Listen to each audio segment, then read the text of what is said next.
Thank you, Joe. Hello, Joe. Gethin, are you there? Yeah. So occasionally you froze. Do I ever freeze? Have you seen me freeze at all? No, not yet. Okay, that's good. And I understand you do quite a few of these a month. So yeah, so I worked out yesterday actually. So last year I did 32 conference talks in the year, That's amazing. I've done 40 just since we've locked down of these. So it's it's a bit old hat, I guess, to me now. But I think that's why it's so good having people like yourself on it, because just different views. We're kind of going into well-being in very little granular areas, and so we're kind of really kind of talking about well-being in a really, really broad sense of the word. I might. You're breaking up a little bit. I'm just find out where, because I'm not in my own house, where the actual base set is for the Wi-Fi. We've got 4 minutes, 2 minutes. You know where the? Are you looking for me? You're dropping out. Then? Yeah. Well, it's just stuttery sometimes. They freeze. Do you know? Can you ask Carl where the?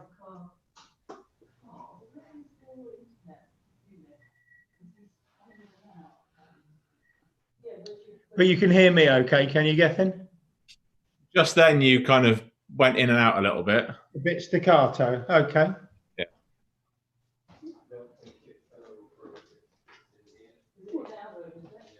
Oh, well, if I go closer.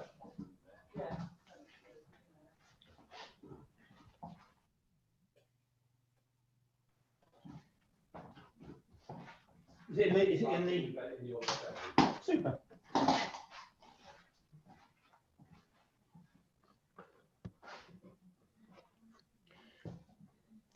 I'm just going to walk to closer to where the base set is.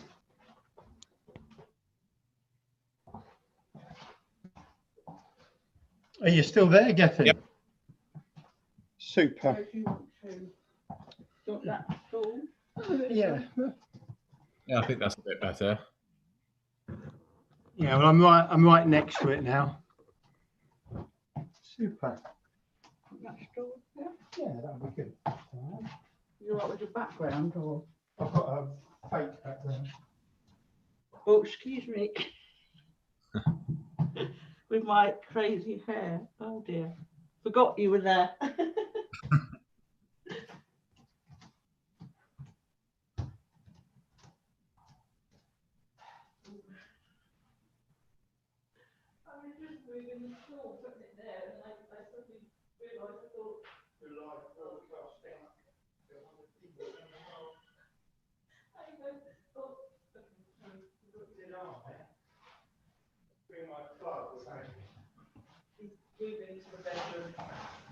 My plug with me.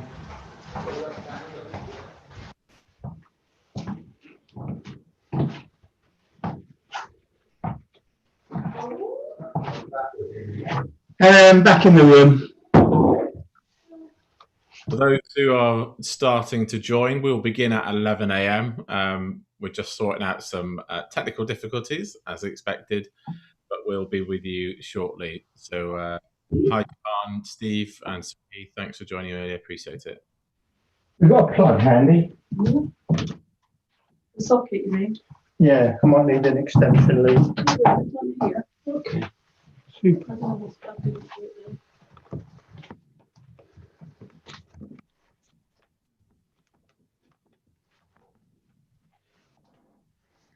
It's plugged into there.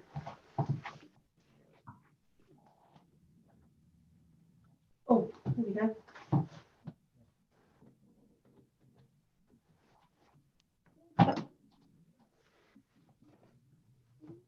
Is it on? Is it working? What do you just do? Smack my head on the Oh, light. Carl said remind Tim. Yeah, you didn't. Avoid the light. You're in the background now. Oh, I'm going. No, I was just letting you know. Okay, I think I'm all set. I am all set. Awesome. So we've got a couple of people who have joined us a little bit early, but we will begin at 11. So they can hear us talk. How's your week been, Tim? It's been reasonably productive, and took a trip up to Yorkshire yesterday. So that's nice. Apparently, Yorkshire is God's own county, I believe. So yeah, it's very pleasant at the moment and reasonably productive. So that's good. What's it like going to another city? I think most of us haven't done that yet for a while. It was weird. So the longest I'd driven before was 1 hour to do something at Oxford, because I live near Heathrow. So, well, yeah, just a 3 hour drive or 3.5 hour up to Yorkshire was a bit weird. So, yeah, unusual. And then when I got there, went to Tesco's to stop up, and I was probably just one of, about 5% of people wearing masks. Yeah. Which you'd think, bearing in mind it's going to be mandatory very soon, more people would start to go with the flow. Yeah, it's quite bizarre in Wales because where I am, we've been ignoring Boris's advice, and our own government has been basically making, I think, probably better decisions than Boris, and certainly delaying things a bit. And face coverings aren't yet going to be mandatory here.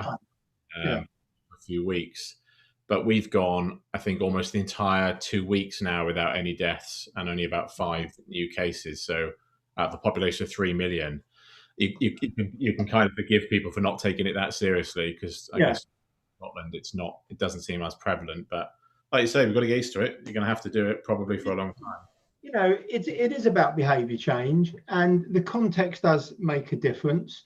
So when you've got the numbers right down, you can behave differently as a population to when the numbers are high and climbing.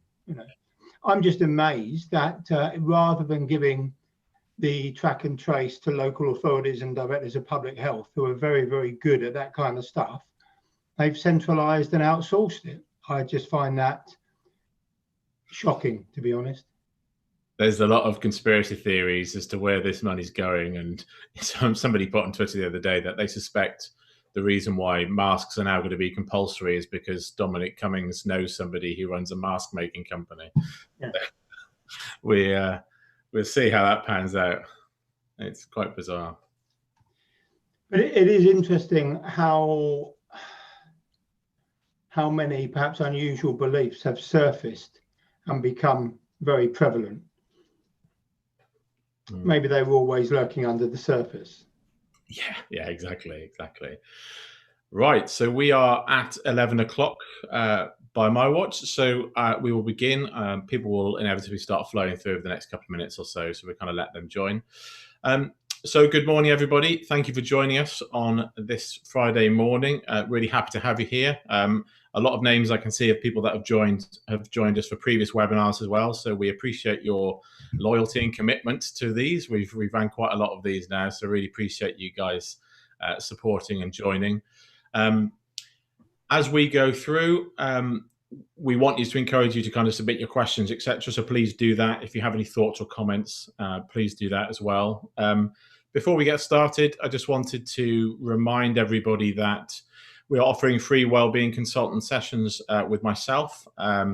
So this is part of Benefix's way of supporting employers throughout lockdown, and even those people that aren't our customers, in whatever way we can. So we've been offering some wellbeing consultancies kind of picked at random from anyone that applies for them.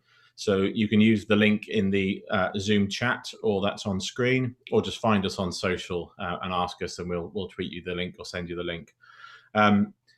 I have a little bit of experience in this space, so hopefully I'll be able to kind of help you with any of your kind of wellbeing strategy, or help you review your existing scheme, or just have a chat and share kind of the research and knowledge that I've got and see if that might be useful for you. So if that's useful to you, or if you know somebody it might be useful to, any employers, then please send that link to them and submit, and we would love to get involved.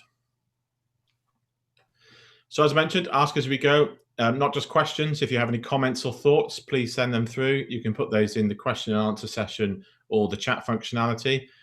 If you want to disagree with myself or Tim, please do. I think we'd love to have a proper debate with people on a Friday morning. If you just had an observation, then please let us know that as well. Or if you just want to share some experiences that you've had in your own organization, then please do that. And like I say, use the Q&A functionality or the Zoom chat. And you can also use the hashtag #BenefXLive, and you can find me on Twitter at World of Good Book, or Benefex on Twitter at Hello Benefex, and you can continue the conversation with us. So if you see something you like, if you hear something you like, and you want to tweet that along or put something on LinkedIn, then please do let us know about that by using the #BenefXLive hashtag. So now we go on to the main man. So Tim, good morning. Well, good morning, and thanks for having me on your. It is kind of a show, Gethin. Thanks for having me on your show. It is a show, and maybe there's a career for me in radio. I started out in radio, actually, interestingly enough. Back when Fame Academy was on television, because they were some of the guests we had on radio. So that tells you how long ago it was. But yeah, so Tim, for those people who don't know you, haven't met you before, could you tell us a little bit about kind of yourself and what you're passionate about? Yeah, so medical doctor. I had a year off med school, studied sports medicine in the States, and got really interested in behaviour change and psychology. Came back, started a rotational training scheme in psychiatry, learned about CBT, obviously learned a lot about mental health and mental illness, and then became an occupational health doctor. So the longest chunk of my proper clinical work was running an occupational health service at Ealing Hospital and the West London Healthcare Trust, and learn about motivational interviewing. And we set up, direct access gym and cognitive behaviour therapy and physiotherapy for staff. So we had a nice integrated service. We kicked the physios out of an old sports hall and set up a fitness centre for staff and patients. So we're using exercise on the NHS. And this was kind of 90s. Made a transition to an academic. So at Thames Valley University, as it was, developed an MSc in exercise and behavioural medicine. But about that time, what we'll be talking about, this emerging field of positive psychology and the science of well-being was happening. So I created a short module on well-being. And then most of my time since then, really, a lot of time training healthcare professionals and others and managers in motivational interviewing and health coaching and generally coaching. So part-time lecturer at Henley and we talk about acceptance and commitment-based coaching, compassionate mind coaching. So I've always kind of been more interested in prevention than treatment, more prevention and rehab, and as interested or maybe more interested in mental health and positive mental health than physical health. So delighted to be chatting with you about, yes, interventions that might help individuals recover lost well-being and improve their health, and using the workplace as a vehicle, but also looking at the broader determinants of happiness, well-being, engagement, achievement. And as we had a nice chat last week or so, how do we create the right conditions for people to thrive and flourish in the workplace? So that fascinates me. Yeah, and I've been really looking forward to this chat with you, because I think with all the work I do around well-being and all the pretty large employers that we work with and we can kind of consult with around well-being, the market has kind of exploded, right? So this well-being marketplace has kind of appeared out of nowhere over the last couple of years, and you can go to any number of conferences in the UK and visit hundreds of different providers that are helping you with things like physical health, financial health, and kind of the whole spectrum of well-being. And it feels like the industry's become this kind of just this like shelf that you can just pick stuff off and buy, and people are building strategies which is just a combination of products without really thinking about actually what am I doing as the employer that might be harming well-being, what is written in my HR policy or the way I treat people. So this is why I've been really excited about talking about you with this, because I think there is stuff that so many organizations can do that isn't buying stuff off the shelf that will have a really big impact. And related to that, so I've done some, seminars and workshops for doctors for the BMA, and also I've done some mental health work and resilience work for professional athletes. I'm medical advisor to the Rugby Players Association. But interestingly, in healthcare, there's a backlash against the term resilience, because healthcare professionals typically are compassionate and resilient. They've been through a lot, and many are getting burned out. And the idea that you can yoga your way out of burnout is, there's this backlash that sometimes a resilience program can feel like a bit of victim blaming. You're not resilient enough. And it's exactly as you say, Gethin. Perhaps people should be paying more attention to the characteristics of the workplace, the work climate, and in healthcare. I don't know about other sectors. There's a phrase that has been doing the rounds. Do you live your values or do you laminate them?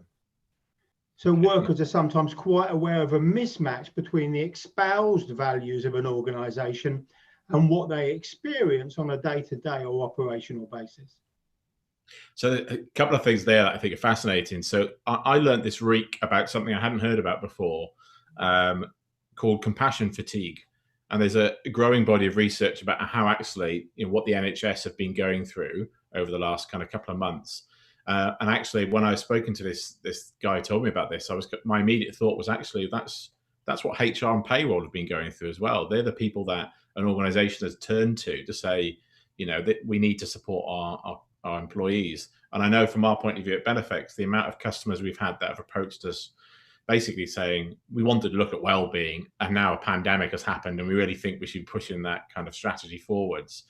And so we've kind of seen it. And, the very first webinar we ran a week into lockdown was with one of our customers, Countryside, and Sean Myers was talking about how they've really struggled with, how do I look after thousands of people and how do I be there for thousands of people? And that burden is really felt by the HR team. So I think, completely with you there, that actually people are feeling a kind of a lot of pressure, and the resilience stuff is quite interesting, because some of the things I hear quite a lot about resilience is, there's lots of HR people active on social media who talk about we shouldn't be building resilience, because people seem to think that the resilience is building resilience to what's happening at work.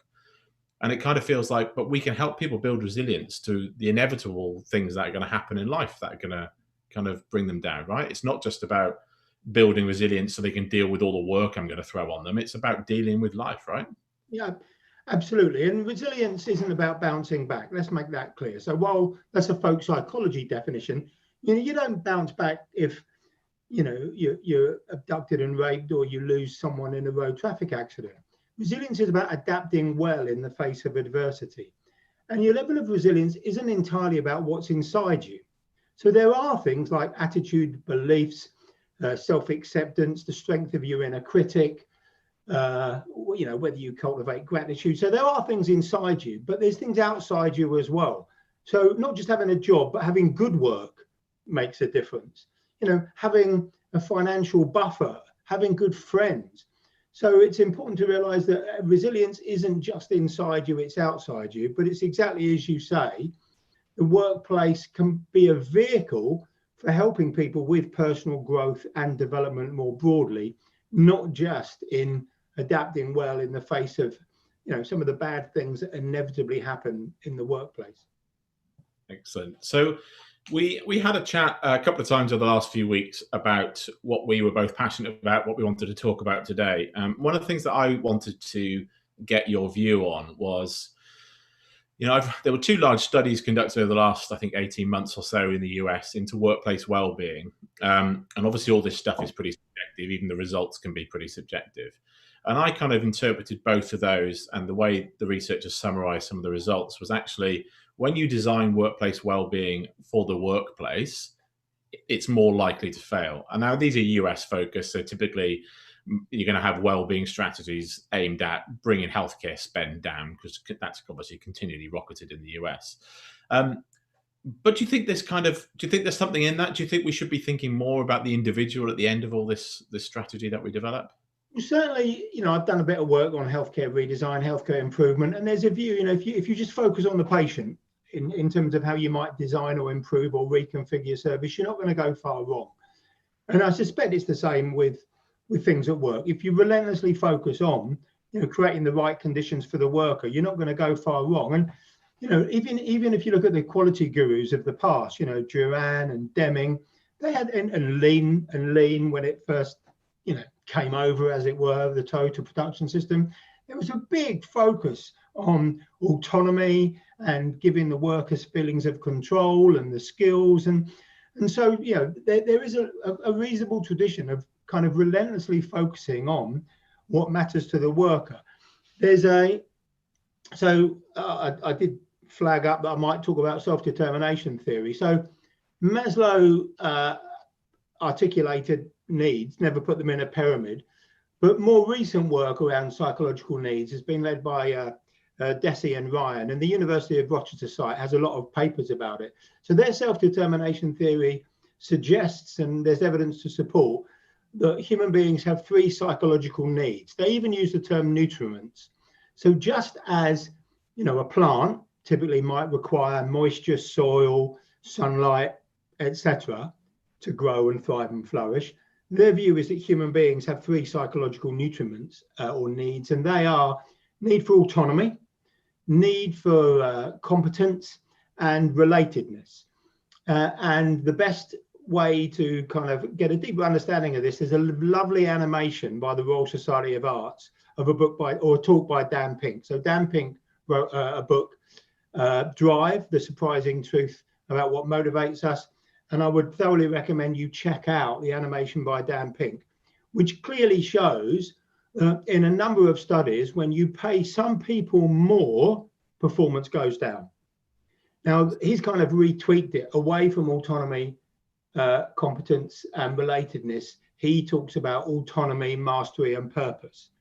And that will lead us on to a conversation about Seligman's well-being theory and the pillars of well-being. But you know, we know a lot of well-being at work is, you know, mental health first aid, recognizing early interventions, referral, EAPs. That's, you know, well and good. But positive mental health is more than the absence of mental illness. So maybe there's a continuum: mental illness, severe mental illness on one end, and the absence of mental illness on another. But Corey Keyes thinks there are 2 continua. There's mental illness, not mental illness, but there's another axis, which is from languishing to flourishing. And in a large study in the States, the Adapt Midas study, when they looked at people who were free from mental illness, so they didn't meet the criteria for a mental health condition, DSM-4R it might have been at the time. They used criteria around flourishing and well-being and thriving, and they thought that only 20% of US adults were thriving and flourishing, and they had operational definitions for that, but 20% were languishing. You know, they weren't mentally ill, they were just a bit meh, bit not engaged, not, you know, not experiencing much joy, etc. And then subsequent follow-up studies have shown that people who are languishing are more at risk of developing a diagnosed mental health condition in the future. So it's important to realize, when I first started teaching about mental health, it was just a continuum. You know, the Western model, as it were, was either you're mentally ill or you're okay. Not being mentally ill was the default condition for mental health, whereas now we've got a much better understanding of thriving and flourishing and positive mental health, what it means to thrive and flourish, above and beyond just the absence of mental illness. And the workplace can be a great vehicle for creating the right conditions for people to move maybe from languishing towards flourishing. And if you do move from languishing to flourishing, your risk, you know, there is evidence that your risk of and symptoms around mental illness will decrease as well. Which is fascinating, right? So we've just had a comment through from Gabby. Hi, Gabby. She loves that flourishing and languishing. Great descriptor, she says. So thanks for that. I wish I'd invented those terms, but I didn't. I invented a term in the middle. Well, I didn't invent it, but I think the majority of people are just muddling. Yeah. Well, which I think, you know, you look at this forced experiment we've had over the last 4 months in the workplace and our lives. You know, we've got to that point where how many, you know, if you think about it in that context, how many people are flourishing and languishing? You know, everyone is kind of in this kind of holding pattern we all feel, where life's not back to normal. We probably feel some kind of gratitude that we aren't dead, you know, frankly, that, you know, we have survived so far through this. And lots of people will be feeling, you know, the significant pay drops some people have had to take, the loss of jobs, which is going to obviously continue. I think the most recent research out by Gallup during lockdown showed that less than 1 in 2 employees in the US are now thriving, consider themselves to be thriving in their lives. Mm-hmm. So it's quite significant, right? Because we've seen a 10% increase in the amount of people that have never had a mental health problem now saying they have a mental health problem as a result of lockdown. So I think that's a great example of, you've gone into this languishing and that's developed a problem for lots of people. And I'm the book chapter I wrote on compassion at work. We can find a way to make that available. But Paul Gilbert writes extensively about compassion, this and the compassionate mind, this evolutionary motivational competency, kind of defined as noticing and recognizing suffering with an intention to move towards it, to alleviate it and prevent it. That's not the perfect definition, but there's two psychologies. There's awareness of suffering in self and others, and this desire to do something about it. And one of the models we teach in compassionate mind training, compassion focused therapy, is there are three major emotional regulation systems. We call it the 3-circle model. You've got the threat system, the drive system, and the calm system. Now, we all have and we all want a threat system, but you kind of want it in the background. So that's just looking out, maybe outside of awareness for threat. So if it was a huge explosion, I would crouch down and so I want the threat system in the background. For some people, the threat system is chronically activated, and that can lead to anxiety and avoidance and panic attacks and a whole range of things. And I think one of the things you've seen, and the threat system and the drive system are kind of related to the sympathetic nervous system. You need both of them. You need drive to go out, work, get resources, maintain status, meet people, etc. But one of the things that happened in this period, lockdown, not just because of fear of the virus, but because of fear of the economic consequences, is people's threat system has become activated and it's chronically on. And I think that's one of the reasons you might be seeing, more anxiety, sleep disturbance, panic, low mood, etc. And so how do we, while the environment is the way it is, how can we find a way to maybe tone down an overactive threat system and maybe activate the calm or self-soothing system? And that's where some, compassionate mind training and self-compassion exercises might help people. We want people to be safe, but perhaps their threat system has become switched on and chronically activated. And it might be helpful to help people, become aware of that, model even, and find ways to calm a little bit more. I think it's such an important point that employers realize that people are in that kind of clenched phase where, and it's interesting, there was about halfway through lockdown, there was an article written by, I think it was The Spectator, and they were basically suggesting that during the EU referendum in the UK, people digesting news went through the roof. So people buying newspapers, people watching the news, because there was lots going on. There was so much to absorb. And they actually, the Spectator have kind of basically summarized that the media in the UK really realized that actually there's a lot of money in fear. And Michael Moore talks about it in lots of the films that he does. And I guess we've seen that right throughout lockdown. We went into this mode of fear, and now you cannot move. That fear's now moved into recession fear, which is, it's probably going to happen. And the experts kind of seem to disagree what that drop in recovery is going to look like. But everywhere employees go, they're already feeling on edge. They're already feeling lots of uncertainty about their jobs and the economy and how they're going to survive through it. So kind of is there anything that you think employers should be doing to kind of get people to be a bit more realistic about what that threat is like? Well, there's a number of things there. As you've kind of hinted at, the brain is wired up to notice bad things.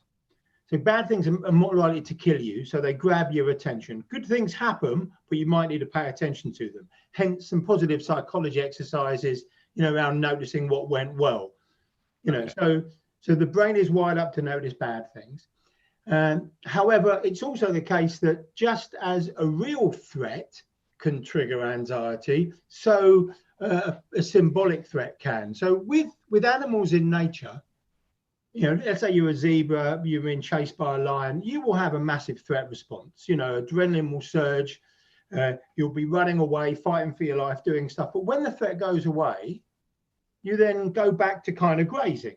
Now you've got eyes on the side of your head for looking for threat and ears, but once the actual danger is past, animals can kind of soothe and calm down, but not so humans. Because we've got this highly evolved brain with a linguistic cortex and language, if we were chased back in the day in our evolutionary history by a lion or whatever, you get back to the cave and you're with your tribe mates, you say, oh, that lion, you see that lion, it almost got me. Geez, I was lucky to get away. What about tomorrow? What if there's 3 of them? What about the kids?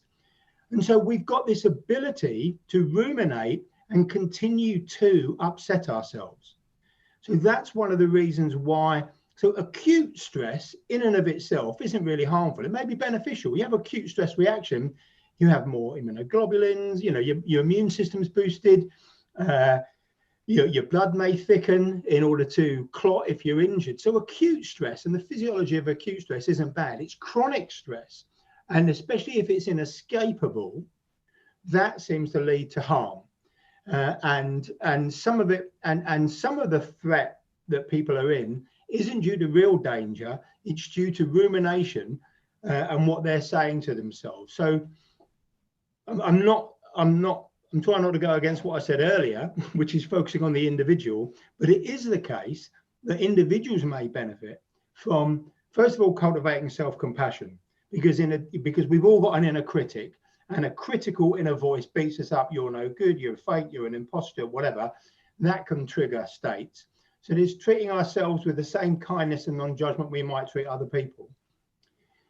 But sometimes people talk about waves of behavior therapy. Second wave being cognitive behavior therapy, widely offered. Third wave approaches are less about trying to get people to change the content of their thinking, and they're more about trying to get people maybe to change the relationship with their thoughts, seeing thoughts as things that come and go, noticing thoughts, thanking the mind.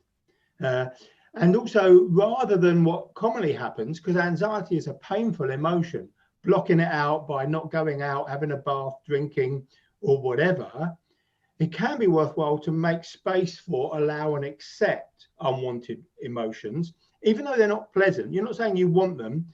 And so there's a literature around this particular approach, acceptance and commitment therapy, but also acceptance and commitment training. And there have been some studies looking at applying ACT in the workplace that also seem to lead to some benefits. So I guess there is a role for the workplaces in providing, and I think we did touch upon this, a bit of psychoeducation, but you do want to be getting it from the right source, because I think we all know there's a lot of woo and a lot of bullshit out there too. Yeah, I think it's fascinating, because I strongly believe that, you know, we've talked before about when you look at who people trust in the world, large institutions, so kind of government, media, big business, journalists, all that kind of stuff.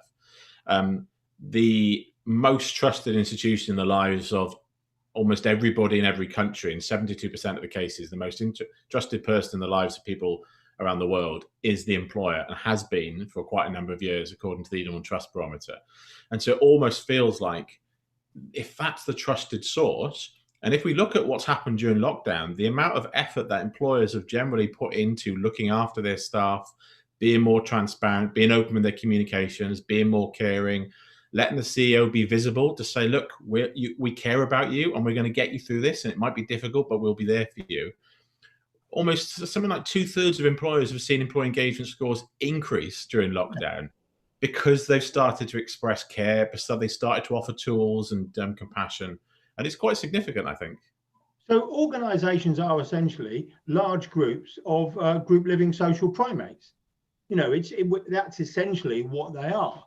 And if you look at different primate groups, some have what's called an agonic structure or culture, quite a dominant hierarchy, quite high. And what you see is the dominant primates in the center will even put down randomly with slaps or whatever a bit of aggression to maintain attention and maintain the status. What you see with some other primate groups is a move towards what's called more of a hedonic, flatter structure. And with these groups, you may then get small groups of primates wandering off to explore the environment, coming back and celebrating. So as you reduce internal threat in a group, so that puts people at their ease and may enable them to go and do other stuff. And then what humans have the capacity to do, because compassion is born out of the mammalian caregiving system. So it's built on the neurological structures that mammals have. For instance, if a kitten wandered away from the mother cat, and her other kittens and got lost and cold and frightened, the kitten might mew and become distressed. The mother would notice that and would respond to the suffering and would go out and try and find the kitten and return it and soothe it. So that exists in mammalian brains. Humans have the ability, because of our advanced language functions and ability to imagine the future, etc., and plan, we can be super compassionate. And so, it's to move. It's interesting because some things are happening during lockdown. There is, the clapping for the NHS. There are various things that have led to almost like a wartime spirit of cooperation. We're in this together, compassion, caring for others, being empathic. And it is interesting that I didn't really realize that some organizations are moving, towards not just a hedonic, but what might be called a pro-social approach to their culture and their relationship with the workers. And it makes perfect sense, because if the workers aren't happy, content, engaged, thriving, using their strengths, then the organization is going to suffer. It's fascinating because so December last year, when I rejigged our approach to wellbeing at Benefex, I added community wellbeing as a new pillar for us. Not a huge amount of research out there about kind of community wellbeing, kind of what it is. But what we started to see as soon as lockdown happened was actually I rely on people. I realized quite heavily that the health of the people that live and work in the communities that I live and work in can have quite a significant impact on my own well-being. We saw, my parents had like neighbors they hadn't spoken to put a little note through the door saying, look, if you need any shopping, let us know and we'll get some shopping for you. We've seen all those stories, like you mentioned, the gratitude come out, and it's like all of a sudden everyone's realized that, we don't exist in this life on our own. We need other people, and our well-being quite heavily relies on others. And that community at work is the same, right? Like you mentioned recognition. We've seen that a huge amount with our recognition product is how do you bring people together? So you want to reignite that community spirit in the workplace, because if you get people pulling together, the Project Aristotle at Google showed that if you want successful teams, they've got to work together, which means they've got to like and understand and rely on each other. But we could potentially start talking about capitalism. So the nature of capitalism to some extent, well, it is, competition, regulated or less regulated, etc. And that is activating both the threat and the drive system, and maybe undermining our innate tendency towards cooperation and brotherhood and feelings of common humanity. So it might be because of some of the changes, humanity's essential nature as more cooperative and tolerant and compassionate might be coming out.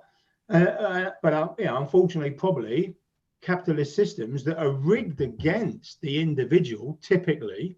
So in times of recession, and you're still seeing, JP Morgan had massive gains. You're still and I'm not sure who wrote Chaos, Klein, but even in bad times like this, you still see a growing inequality. You still see wealth concentrated in the top few percent when times are bad, and it's outrageous, and people are recognizing it. But it's nice that firms might be paying more attention, and there may be more spontaneous connections with other people in the community. Maybe people are paying more attention to what truly matters, as you've said, Gethin. Yeah, I hope so. Hope they are.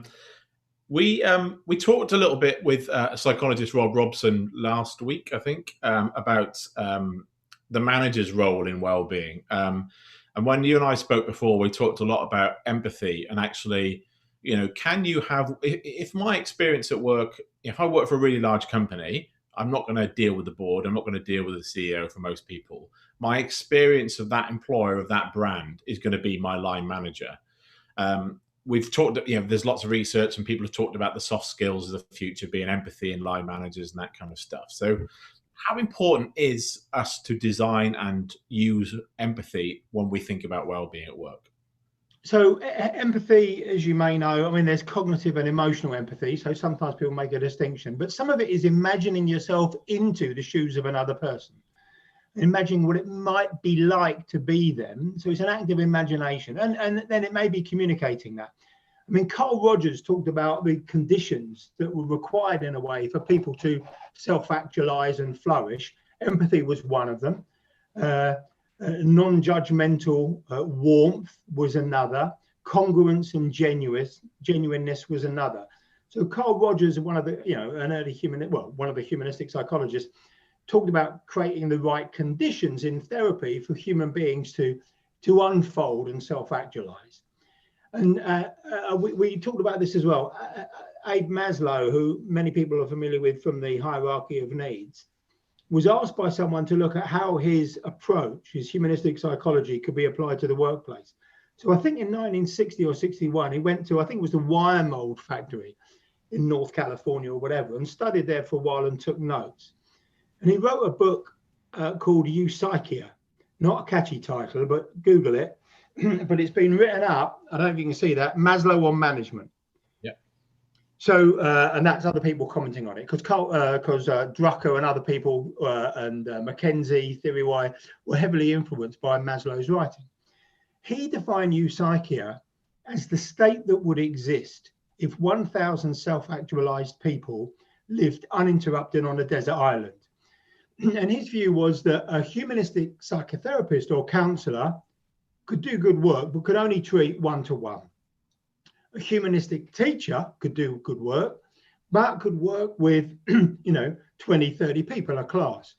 He thought the real opportunity to create thriving, flourishing societies was the workplace, because a manager who used a person-centered humanistic approach and had clarified their own values, etc., would be able to create the thing we've been talking about, the right climate and the right conditions for other people to thrive and flourish. And it's the most recent research around the manager's role in well-being. We can share these stats with the listeners, but some of the stuff I found recently was that less than 20% of managers know where to direct people to the health and well-being initiatives that are on offer. So a big challenge generally is, we work with really large organizations that spend a lot of money on some great tools and no one even knows where they are. So, we talked before with Orange, who was on one of our previous webinars, about you need to create a place where people know the support is going to be. Like you say, when you want to be proactive about it, you can go there and get that. But when you're in crisis and you need help, you need instinctively to know where that is. So that's kind of a big part. And then I think it was like 2/3 of managers said they wouldn't know what to do if somebody came to them with a mental health problem. And what we see at the moment is this very cold handoff to an employee assistance program, which 92% of UK employers have got. So it's kind of, okay, you need help. There's a counsellor at the end of the phone this number.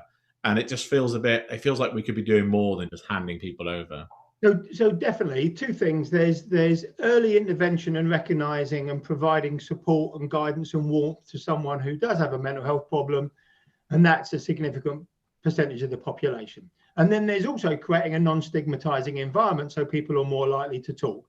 And if you look at #LiftTheWeight, which is a campaign I've put together, well, the Rugby Players Association put together, I had a small part of, you'll see, Johnny Wilkinson, James Haskell, other people talking about their struggle, their mental health issues in order to destigmatize. So there's something about destigmatizing, but the other thing which we've touched upon is creating the right conditions for people to thrive and flourish, not just early detection of when they're unwell. And we talked a little bit about Seligman's PERMA model.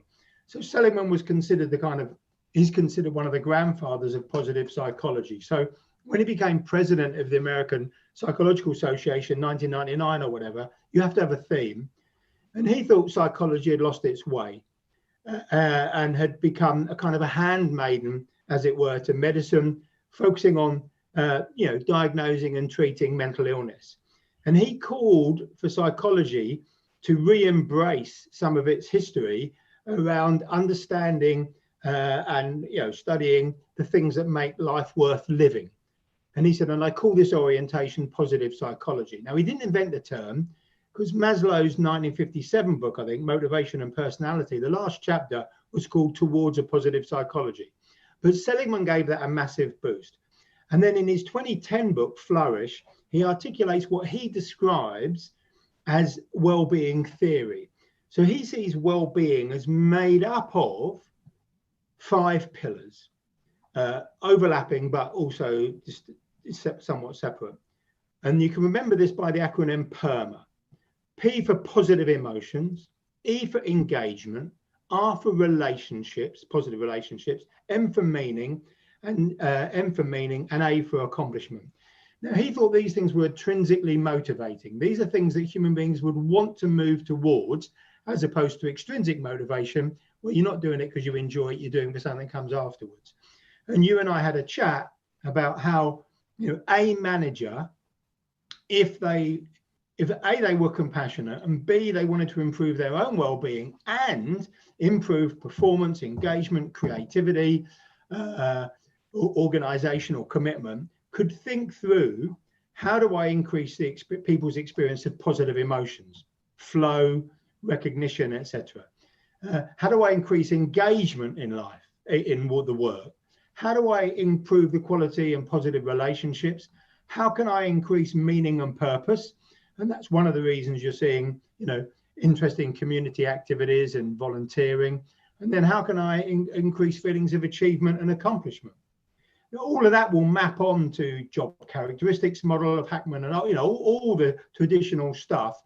You can start to look at the great work you guys are doing at Benefex and other, you could look at it through a PERMA lens if you want to, and think, okay, how does this contribute to positive emotions in the workplace, engagement, positive relationships, feelings of meaning, and feelings of achievement and accomplishment?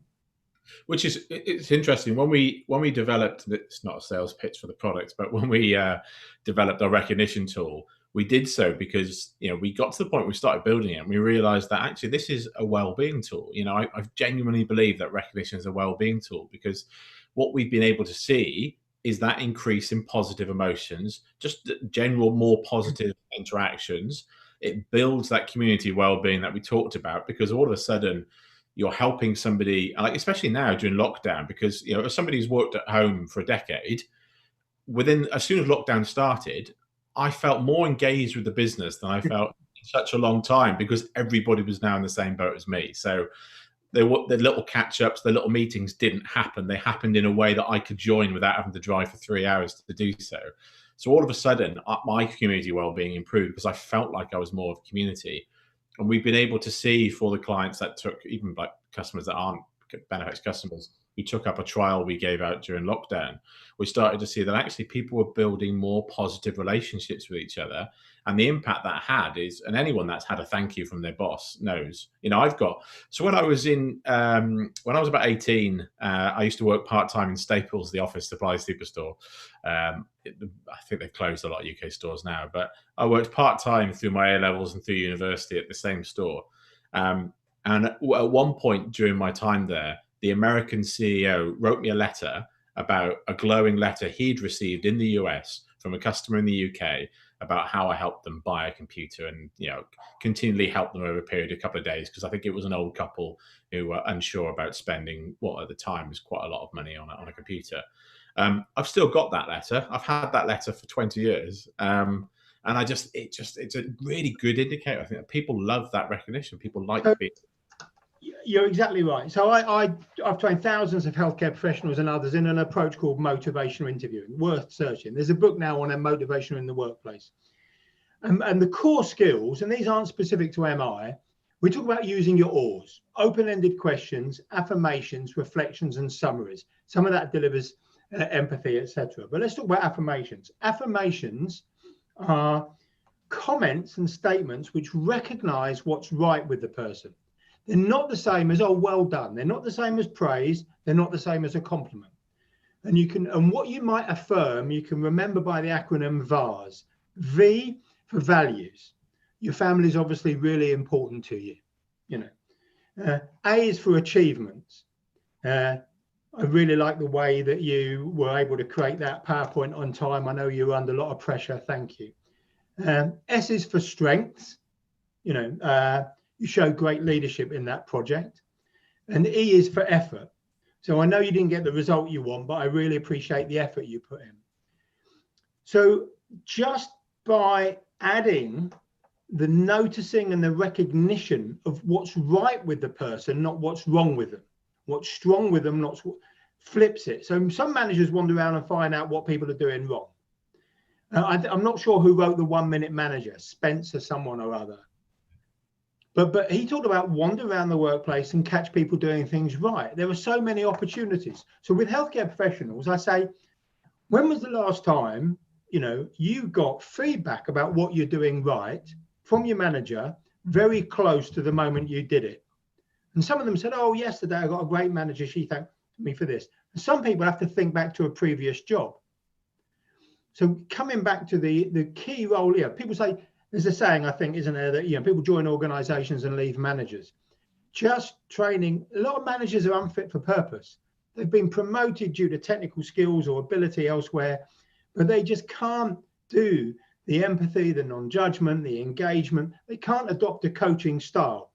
They're concerned with their own status, so they have to give people a slap and put them down, or they take sides or whatever. So many things.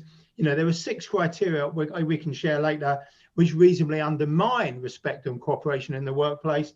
And there are 6 behaviours that reliably increase behaviour in the workplace. And recognising and affirming, exactly as you've kept this letter for how many years?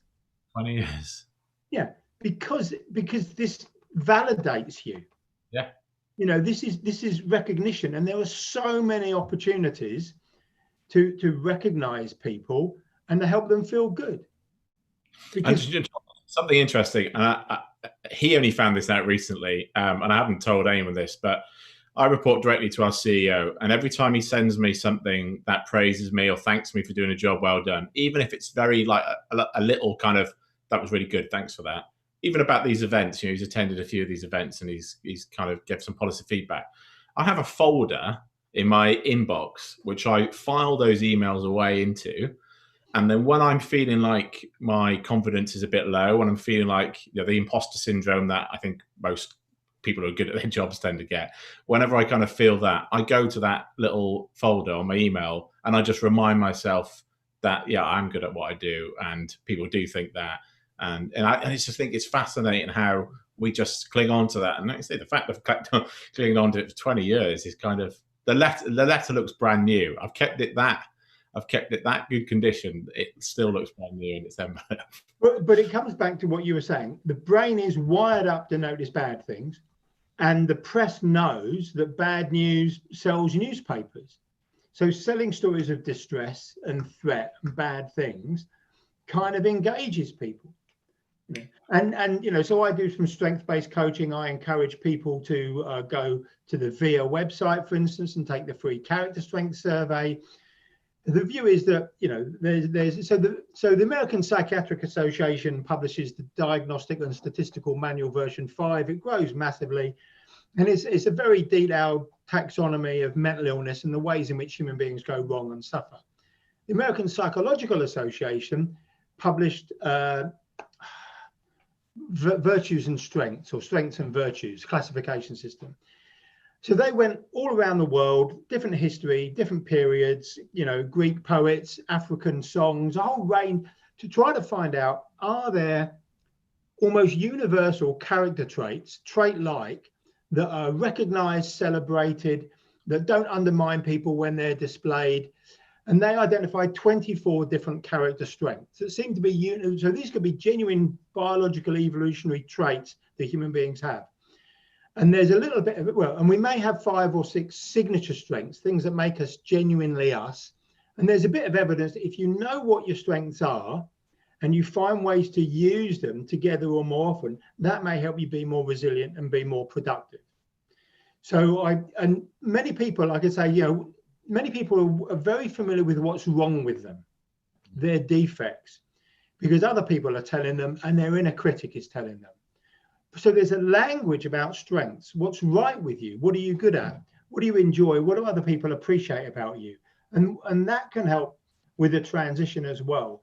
And if I was running, and I am beginning to run teams now because I've got my own little digital health startup, but there's what might be in people's job descriptions, but then there's their strengths, what they're good at, what they're driven towards, what they do automatically without being reminded, what gets them into flow. And if you can find a way to help a person identify and use their strengths and tap into the strengths of a team, not necessarily what's on the job description, you're probably going to get both more well-being and productivity as well. Yeah, there's a fellow author, Kevin Green, ex-HRD at Royal Mail, good friend of mine, and he told me recently that we need to get away from this obsession with running personal development that starts with, this is where you're good, this is where you're bad. How do we get your bad up to be good? And he's like, why aren't we just looking at somebody's skill set and saying, let's just make them excellent at what they're already good at? And it's, you've got employees that have got side hustles who are running YouTube channels or TikToks channels that have got hundreds of thousands of viewers. And it's like, why aren't you getting those to run your webinars and things like that? Find that skill set. I just quickly want to move on to a couple of questions. We've had a few questions submitted. I think the positive psychology stuff is quite interesting to Steve Lewis's question. As we move out of lockdown and people are coming back off furlough, we have teams coming back together. Do we have any thoughts or tips on how we can create a fresh start? And I think what you've just said about, let's celebrate the good things about people. Let's encourage them and get them working together as a team again. And I would strongly encourage people to explore, if you're not familiar already, the positive organisational development approach called appreciative inquiry. So it's a strength-based, solution-focused approach, focusing on what's right, what we want more of. So I ran a 12-month collaborative with 7 NHS trusts, training up managers and staff side in appreciative inquiry, and then they went back into their organisation and applied it in some area of healthcare improvement. One way of applying appreciative inquiry is called the 4D cycle. First D is to discover. What are we good at? What are we looking forward to coming back to work? What draws us to this kind of work? You need to design the question. But the first D is to discover what we're good at, what's working, what do we miss at work, what do we value about our colleagues, etc. Discover. And these are done in paired interviews. So you create an interview sheet, people might socially distance, have a chat with each other, and then they come back to a larger table, and you could do it online. Well, I interviewed Gethin. Gethin tells me one of his strengths is interviewing people, and he told me about, he used to be a radio presenter back in the day, and he also, and then you might say, well, I interviewed Tim. Tim told me about this, and what he's looking forward to is this. So then you look for common themes. So that's about discovering what's right with the organisation and what people want more of. And I can provide some links or some worksheets if you want to experiment with this. The next D is to dream. Okay, so we're coming back after lockdown. Let's imagine that we've learned a lot, and 6 months from now, our organisation is different and better. Our culture is different and better. You decide the question.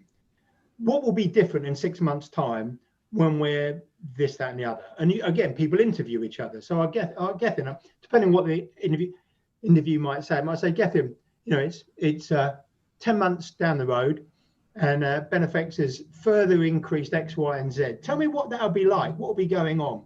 And then the next question is, and how will we have got there? What you're doing is not just getting staff engaged in describing a better future, but you're also getting staff thinking about how the organisation will get there. And what we know is the problem with strategy isn't its creation. The problem with strategy is its implementation. And when you cook up a strategy in the top and impose it, there are so many strategies sitting on shelves. Using appreciative inquiry and getting people to talk about what a better future looks like and how we're going to get there. The next D, by the way, is design. And if you're American, the fourth D is destiny, which is a bit fluffy. I prefer delivery. But using appreciative inquiry massively increases the employees' involvement and ownership in cultural and organizational development and training design. And so you're going to get much less pushback because people have autonomy. They've actually been genuinely involved, not just consulted, on building a better workplace. It's I'm a co-chair of the Engage Success Thought Action Group on Wellbeing. This is a group of wellbeing experts brought together to kind of help employers. And one of the things that I've developed as part of that group is a wellbeing matrix that we now use at Benefex for all of our customers. And it's taken this view of well-being as being a combination of HR policy, of benefits, of reward, of recognition, of pay, of support, career development. Encompasses everything. It's not just about the things you buy off a shelf. It's everything you do, and lots of the stuff we've talked about. And so I've completely bought into this idea that, belonging and feedback, there's a kind of really foundational approach to well-being that starts before you even buy anything. And that's coming from a tech provider with something to sell. Don't buy stuff off us until you've done a few of these things first. Absolutely. That's a really big part of it. I've just got one more thing to write, because we're in the last 8 minutes or so. So if anyone has any questions or comments, please. Can I just comment on what Seaguy Curry has mentioned about can be hard for people to feel compassionate towards us? Compassion flows. Compassion flows from us to other people. You may be familiar with that, and animals. Compassion also flows from other people to us. When you're suffering, do people recognize and reach out? And then there's compassion flowing from one self part to another, self-compassion. And you're entirely right. Some people have problems receiving compassion from others. More people struggle with self-compassion, but you've nicely touched upon the different flows of compassion there. And yes, it can be sometimes uncomfortable for people to accept care and understanding from another. Sorry, Gethin, back to you, mate. No, that's fine. That's fine. Just trying to work out to get these questions. So this relates to kind of what you've been doing with men in rugby, I think, actually. So the question was submitted before you mentioned that, but I think it's interesting to go back to. So this has been submitted by Anonymous. Thank you, Anonymous. In our organisation, we've noticed a trend of those employees who register for wellbeing services. It's mostly women who then go on to actually access the services. Is there any advice on how we can cultivate conditions to reduce the stigma of negative mental health regarding men in particular, to help to make them take that next step? Couple of things. I ran some assertiveness classes back at Ealing Hospital back in the day. Only women turned up. Had I called it communicating with strength and respect, men would have turned up. Same content, So I think there's something about what you call it. But there's also involve men in the design. It's user involvement in design. Agile, lean thinking. Talk with the people that you'd like. Get them involved in the design of the initiative. You'll learn masses. So I've, as I say, digital startup, creating some apps and chatbots.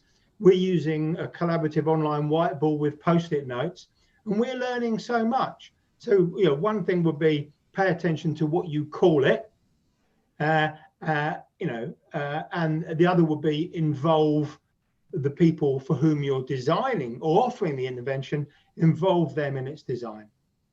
The brand stuff is interesting, right? Because if anyone knows the background of kind of blue for boys, pink for girls, and where that came from, that was Americans 50s advertising that switched those colors, because pink was always associated with boys because it was a color of blood and flesh. But it's really interesting when you go down the supermarket aisle. Next time you go down the supermarket aisle and go to kind of shower gel section and look at the difference between how men's products and women's products by the same manufacturer branded.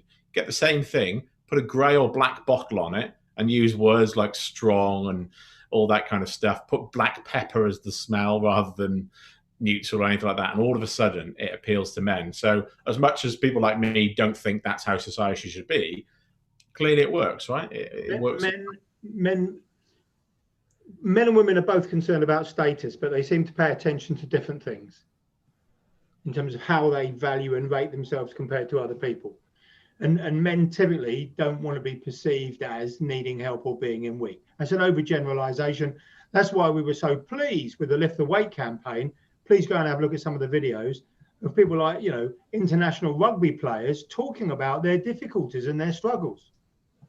Yeah, it's got, if anyone uses TikTok, there's a really big trend now of young men who are kind of labourers, builders, working in retail, working in offices, all just talking about their own mental health. And I think it's a big generational change, right? I think I can certainly notice that for people younger than me, they're talking about it more than certainly we did. We didn't really know what mental health was when I was younger. I had an episode of depression at med school. It went on for months and months. What I particularly remember was a symptom called anhedonia, which is just a long-winded phrase for complete loss of enjoyment. I completely lost any joy, any positive emotion whatsoever. And it went on for months, and I felt like an empty shell, and I thought I was permanently changed. I mean, that may have stimulated my interest in all the mental health, but depression's very common. It may be becoming more common, and it's important that we talk about, because everybody struggles. Everybody struggles, you know, and no one gets out alive. Sorry to end on a pessimistic note. So, No. you know, you got one life. How do you live your best life? How do you adapt well? And it's been lovely talking about how the workplace can contribute towards people living their best possible life. I think something that's happened to me in my working life that I've seen the effects of with other people was, you know, I got a little bit of anxiety about work for the first time ever. Never had any history with, no obvious history with poor mental health. And just kind of felt like I wasn't good enough. Literally nothing happened at work. Just kind of almost like woke up one day and thought, I don't think I can do this anymore. Like, what am I doing, kind of thing. And it was that bout of anxiety that actually led to me writing a book, which kind of cured the anxiety, really, because it was a lack of confidence thing. But in order to kind of, I got treated badly at an employer about a decade ago. And so for that reason, I became really confident. Part of the passion of what I do is because I don't want anyone to be working with a company that isn't taking care of them. You're a compassionate person, Gethin. I hope so. I hope so. And so what was really interesting is those feelings started to come back again the start of this year, or maybe the start of last year. The years disappeared. So, and I ended up going to see a counsellor and literally thought, like, I'm wasting this guy's time. You know, I don't have anything serious to talk about. Within about 20 minutes of talking about the way I got treated at a job 10 years ago, I started crying. And he's like, look, if it's affecting you again, you know, this time later, there's something there, right? And we kind of explored that. And I ended up having about 10 sessions with this counsellor. Completely changed my life about how I feel. And it was almost like I tried to explain it to my dad once by saying, it's not like that negative experience was holding me back that I was conscious of. And it's almost like if you have a dairy intolerance, you know, you could live your life normally, but if you stop drinking dairy, you start to notice, oh, actually, life is a bit better. It's a little bit easier. And that's kind of what happened to me is I removed this little black cloud that... You felt lighter? Yeah, exactly. I didn't have diagnosed depression or anxiety. I didn't have to go and speak to a GP. I did speak to our EAP and had one telephone counselling session, but it was just actually, this was just a little blip. And I can't get out of my head that we talk about serious mental health and we talk about the people who've got depression and anxiety and stress and they get medicated for it. They take time off work, but we don't talk about those people who are just struggling for like 2 weeks, who never do anything about it and then go back to work. That kind of low level hum of poor mental health. And I think, you know, we talk about languishing, disengagement and presenteeism. Maybe that's the area you're talking about. There's an opportunity, not necessarily to offer people therapy, but to help people grow and educate them about how the mind and the brain work at work. Yeah, I just think there's something in it for the men, because when I finished that counselling, I put something on Twitter and just kind of said, look, I've been having this counselling. It wasn't serious. It wasn't keeping me awake. It wasn't holding me back. I had an issue that I needed to deal with. And overnight, I kind of felt like I think anybody could sit with a counsellor, no matter what life they've had, and he would or she would probably have them crying within 25 minutes. There'll be something we haven't dealt with, death of a family member, something you haven't grieved, because I think lots of what we struggle with in life is grief over something, loss of a job, loss of love, loss of a person, that kind of stuff, loss of a job. And actually, one of the guys who saw that tweet, who I used to run a photography club with many years ago, phoned me earlier this week. So I had a chat with him on Monday because he went to see a counsellor because he said he just felt like there was something holding him back. And he almost the same experience as me. And I just think there's something about men and mental health and generally employees in the workplace where we can get people to talk about mental health as this spectrum of little days and moments in your life where you just feel down. And, you know, you don't have to have a diagnosable mental health condition. No, absolutely. Yeah, yeah, I mean, this stuff fascinates me. I'm happy to share more information with people about how can we apply positive psychology, mindfulness, compassionate mind skills, so that you become more ready, more open, and just, you know, reach your potential and become a better human being. So just in the very last few minutes before we kind of wind up, I appreciate we've had people for an hour now. I just wanted to quickly talk to you about health literacy. It's an area that I'm getting really involved in because I feel like there's a great opportunity for employers to just help their employees understand things better. And it almost relates to what we've just talked about, that the idea that, you know, mental health isn't just about serious diagnosable conditions. It's about all these other things that happen in your life. And you know, you were a doctor for 20 years, so I just kind of wanted your view on, you know, the research kind of points to the fact that if you get people to understand well-being and their own health and the health system and the options available to them, they make better decisions. Did you see that as well? I'd like to clarify, I am still a doctor. I haven't been struck off the medical register, so I'm just putting it out there. Yeah, well, that's an interest of mine. So I recognised relatively early on, I didn't want to see a parade of sick people. Massively important. That wasn't the medicine I wanted to practice. I wanted to, you know, now I realise it's coaching, health coaching. I didn't realise at the time. I wanted to help people think through what's best for them without telling them what to do. And if they came to a decision, support them in their efforts to become more active, sleep better, give up anger, whatever. So health literacy, and we often talk about patient activation and patient empowerment. They're kind of a theme, but you're entirely right. There is there is some education to be done, not a lecture. It's like, for instance, we talked about the 3 circles model of emotional regulation, or could in compassionate mind training, we talk about the tricky brain. You've got the new brain and the old brain, they're not in harmony. So you're entirely right. There is people might benefit from knowing a little bit more exactly about, you know, health behavior, physical activity, diet, nutrition, sleep, but also, as we've been talking about today, Gethin, emotions, anger, shame, guilt, well-being, positive emotions. And again, the workplace is a great setting for making available bite-sized and digestible content, not just you're troubled, go here, but generally as part of an educational approach to help to help workers do well. Excellent, good stuff. So I could talk to you about this all day. I'm sure you and I would enjoy that. I don't know how much it would appeal, but we've had lots of good messages of support. People really liked it, so thank you very much for that. Your details are on screen, and we've put them into the chat as well. If people want to kind of get hold of you, your email address and URL is there. Thank you very much for everyone submitting your questions. As I mentioned before, please use the hashtag BenefXLive to let us know on Twitter. You can find Tim on Twitter and LinkedIn as well and kind of connect with him there. We appreciate any feedback you can give us. And Tim, if you've got kind of one last piece of advice for people who are listening, what would you say? I would encourage people to explore compassionate mind and self-compassion. And I'll provide some links to treat yourself with the same non-judgment, warmth and kindness that you may treat other people, because I think that's going to make the world a better place. What a great note to end on. Just before we leave, our next webinar is next Wednesday. Myself and Christine Warner, head of HR at Worldline, will be talking about their plans post-COVID. There's a lot in that about psychological safety and the role that plays in wellbeing, so leads on really nicely to what we covered with Tim today. Tim, really good session. Really enjoyed that. Thank you very much for ending my week on a high. Really appreciate it. Thanks for having me on your show. Thanks, Tim.